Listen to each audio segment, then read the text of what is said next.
नमस्कार, मैं हूं उर्वशी जैन और आप देख रहे हैं अपना मनपसंद कार्यक्रम जय शनि महाराज। और आज के हमारे इस खास कार्यक्रम में खास चर्चा काल सर्प के ऊपर आपको बताएंगे विशेष उपाय। चलिए, काल सर्प जिसका संबंध अक्सर माना गया है दो ग्रह राहु और केतु से, क्या वाकई काल सर्प कोई हवा है, कोई दोष है, कोई ऐसा अंकुश लग गया है, क्या ग्रहण लग गया है कुंडली में कि आपको जिंदगी में आगे बढ़ने ही नहीं देगा? आपको ऐसे बहुत सारे विद्वान अपनी जीवन में मिलते होंगे जो आपको ये कहते होंगे कि आप तब तक सफलता हासिल नहीं कर सकते जब तक आप अपने काल सर्प का पूजन ना करवाएं। तो आपके जीवन में यदि आपको ऐसी बातें सुनने को मिली हैं, आपके साथ ऐसा कुछ हुआ है, तो हम आपसे यही जो है इल्तिजा करेंगे कि आज का कार्यक्रम आप बड़े गौर से सुनिएगा, उसे देखिएगा, उसमें बताए गए उपायों को जरूर नोट कीजिएगा, क्योंकि यह कार्यक्रम ऐसा है जो समाज में फैली हुई, आज व्यापक रूप से फैली हुई अगर हम भ्रांति की बात करें काल सर्प के ऊपर, तो आपकी वो भ्रांति को दूर करने का एकमात्र ये ऐसा कार्यक्रम जहां पर हमारे साथ हमेशा की तरह जुड़े हुए हैं इस पूरे विषय के ऊपर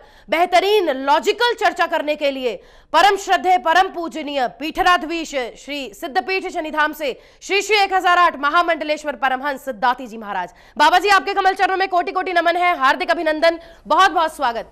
दादी जी महाराज, हम चाहेंगे कि काल सर्प के ऊपर आप जो सही इंफॉर्मेशन है, लॉजिकल जो है तर्क के साथ और जो शास्त्रोक्त बात थी वो जरूर बताएं, क्योंकि आज से 20 साल पहले तो कभी काल सर्प सुना ही नहीं था। ये अब के सब विद्वान क्यों बताने लग गए कि कुंडलियों में काल सर्प दोष है?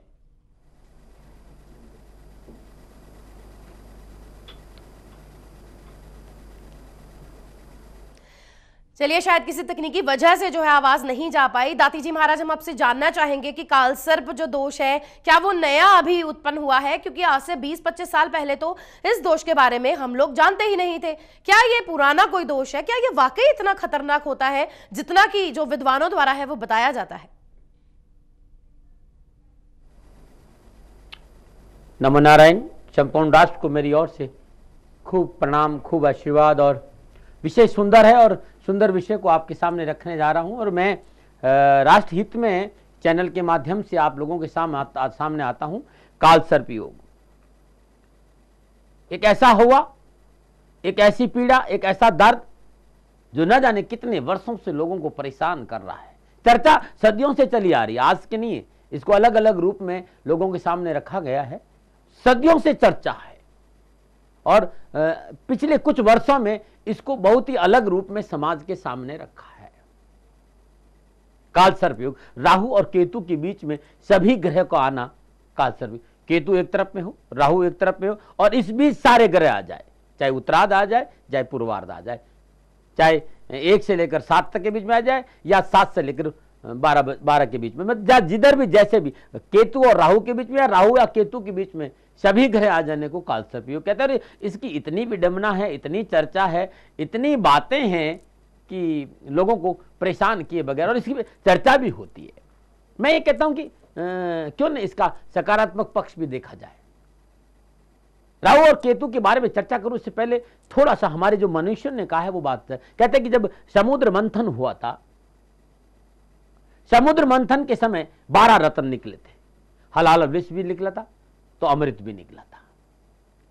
अमृत को जब देवताओं को बांटा जा रहा था, उस समय सिंहास पुत्र राहु ने देखा कि अमृत खाली देवताओं को बांटा जा रहा है, तो उसने देवताओं को स्वरूप लिया और देवताओं की लाइन में जाके बैठ गया। भगवान विष्णु सुंदरी का रूप लेकर सबको अमृत बांट रहे थे, और सिंहास पुत्र राहु भी उस लाइन में था। और जो ही राहु के हाथ में अमृत गया, ऐसे अमृत गया, सूर्य और चंद्र ने देख लिया और बताया कि ये सिंहास पुत्र राहु है। राहु ने अमृत को ग्रहण किया, गले तक गया, और कहते हैं भगवान विष्णु का सुदर्शन चक्र चला और गर्दन को काट दिया। तो जहां अमृत गया, अमृत का मतलब कि पूर्ण तृप्ति, जहां तक अमृत गया वो तृप्त हो गया, और जो अमृत नहीं पहुंचा वो अतृप्त रह हो गया। बड़े सैद्धांतिक समझने के बड़ा अच्छा आएगा। तो गले तक अमृत पहुंचा, वो हिस्सा तृप्त, वो राहु कहलवाया, और जहां धड़ का हिस्सा केतु कहला। तो जहां अमृत पहुंचा वो राहु है, और जहां अमृत नहीं पहुंचा वो केतु है। तो जिसने अमृत पी लिया वो तृप्त हो गया, और जिसने अमृत नहीं पिया और कट गया धड़, वो केतु हो गया। तो केतु जिस घर में रहता है उस घर की तड़प देता है, और राहु जिस घर में रहता है उस घर से एकदम निश्चिंत रहता है। थोड़ा सा समझना बहुत जरूरी और समझाना चाहता हूं। सपोज करो पहला स्थान लगन, जिसे हम लगन कहते हैं, जन्म कुंडली में लगन का अपना मतलब मान सम्मान, सारा जीवन का जो संपूर्ण वर्चस्व है वो लगन से देखा जाता है। यदि जन्म कुंडली में राहु लगन में है, ऐसी अवस्था में उस व्यक्ति को कोई फर्क नहीं पड़ेगा कि लोग उसको सम्मान दे रहे हैं या नहीं दे रहे हैं, सामाजिक स्टेटस उसका क्या है, उसे कोई, वो अपने कर्तव्य और कर्म की ओर लगा रहता है, वो समाज के किसी भी परिचर्चाओं पर ध्यान नहीं देता है।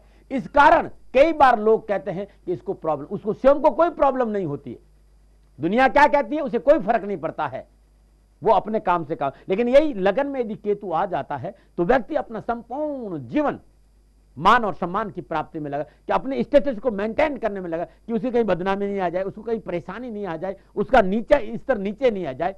वो जीवन भर प्रयत्न करता है अपने आप को मेंटेन करने का। केतु तड़प देता है तो मान सम्मान की तड़प देता है, यदि दूसरे घर में चलेगा धन की तड़प देगा, तीसरे घर में चलेगा तो भाई बहनों की तड़प देगा, चौथे घर में चले गया सुख की तड़प देगा, पंचम घर में केतु चला गया तो संतान की तड़प देगा, और छठे घर में चला गया हमेशा कोर्ट कचहरी को लेकर परेशानी देगा, और सप्तम घर में चला गया केतु तो हमेशा वैवाहिक जीवन और साझेदारी को लेकर तड़प रहेगी, और चला गया अष्टम स्थान में तो शोध को लेकर हमेशा व्यक्ति खोज करता रहेगा, शांति से बैठ नहीं सकता, और चला गया नवम स्थान में केतु तो धर्म को लेकर रिसर्च की तरफ देगा, हमेशा नई नई चीजों की खोज करा। दसम स्थान में केतु है तो हमेशा नए नए काम को, एक काम को छोड़कर दूसरा काम करेगा, तीसरा काम करेगा, मतलब उसको काम की हमेशा तड़प। और चला गया 11वें घर में तो लाभ की तड़प रहेगी, हमेशा कोशिश करेगा कि 5 नहीं 50 चाहिए, 50 नहीं 100 चाहिए, 100 नहीं 150 चाहिए, और 12वें घर में चला गया तो हमेशा उसे मोक्ष की तड़प रहेगी, वो परमात्मा के मार्ग पे जाएगा। तो मेरा कहने का मतलब कि भयभीत होने की जरूरत नहीं, चंद व्यापारियों ने अपने स्वार्थ के लिए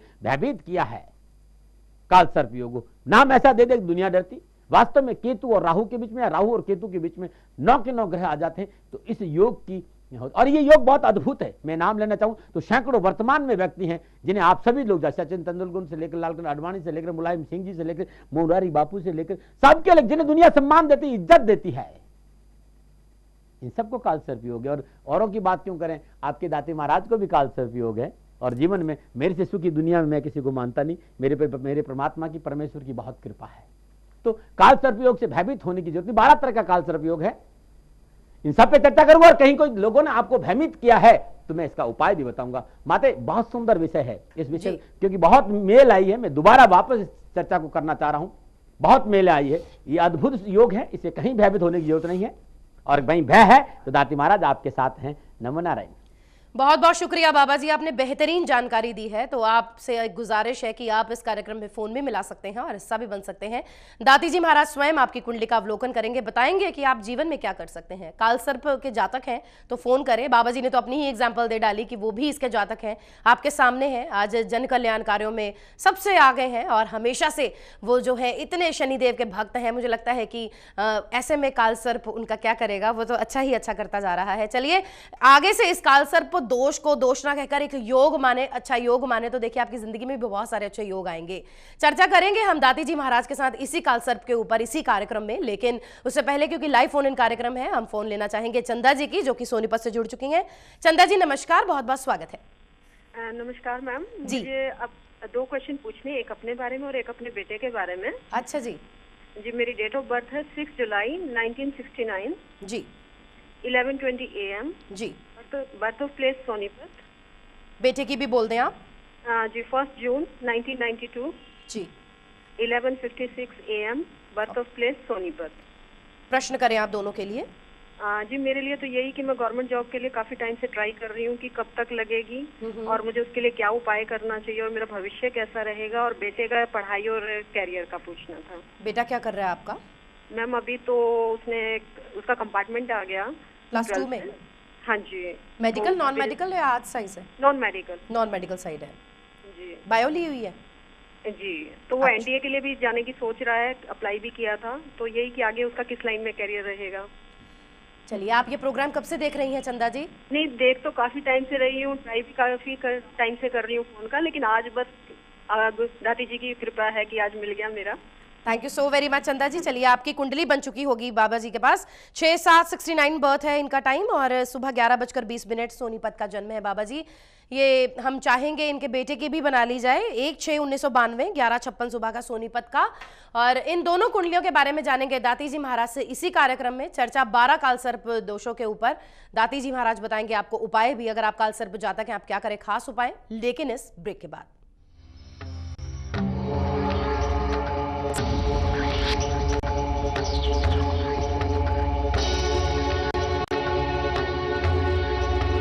Namah Shivaya, Om Namah Shivaya, Namah Shivaya, Om